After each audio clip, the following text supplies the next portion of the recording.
নমস্কার বন্ধুরা, এই ভিডিওতে সবাইকে স্বাগত। তো আজকে আমরা এই ভিডিওতে কথা বলবো 19শে সেপ্টেম্বর বাংলাদেশ ভার্সেস ইন্ডিয়ার মধ্যে ফার্স্ট টেস্ট শুরু হতে চলেছে। তার জন্যে টিম বাংলাদেশ তাদের স্কোয়াড ঘোষণা করেছে আজকে। তো সেই স্কোয়াডটা কেমন হলো সেই বিষয়ে আমরা এই ভিডিওতে আলোচনা করব এবং দেখে নেব যে তাদের স্কোয়াডটা কেমন শক্তিশালী। বন্ধুরা, ভিডিওটা শুরু করার আগে যদি আপনি এই চ্যানেলে নতুন হয়ে থাকেন, চ্যানেলটিকে সাবস্ক্রাইব করবেন এবং ভিডিওটিকে লাইক দেবেন। চলুন বন্ধুরা, ভিডিওটা শুরু করা যাক।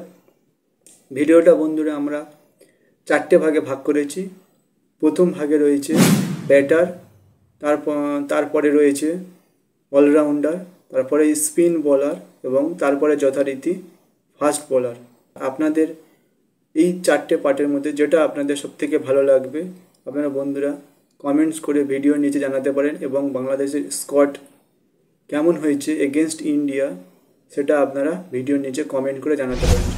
তো বন্ধুরা, বাংলাদেশের স্কোয়াডে যারা ব্যাটার রয়েছেন প্রপার তারা হলেন বাংলাদেশের ক্যাপ্টেন নাজমুল হোসেন শান্ত, মোহাম্মদ হাসান জয়, জাকির হাসান, সাদমান ইসলাম, মমিনুল হক, মুশফিকুর রহিম, লিটন কুমার দাস, জাকের আলী অনিক। এরপরে বন্ধুরা আমরা অলরাউন্ডারে কারা কারা রয়েছে তাদেরকে দেখে নিই। Shakib Al Hasan spin bowling allrounder, Mehedi Hasan Miraz spin bowling allrounder. তো তারপরে বন্ধুরা প্রপার স্পিনার যারা রয়েছে তাদেরও দেখে নিই। প্রপার স্পিনার রয়েছে তাইজুল ইসলাম, নাইম হাসান। ফাস্ট বোলিংয়ে যারা যারা রয়েছেন নাহিদ রানা, তাসকিন আহমেদ, খালেদ আহমেদ, হাসান মাহমুদ।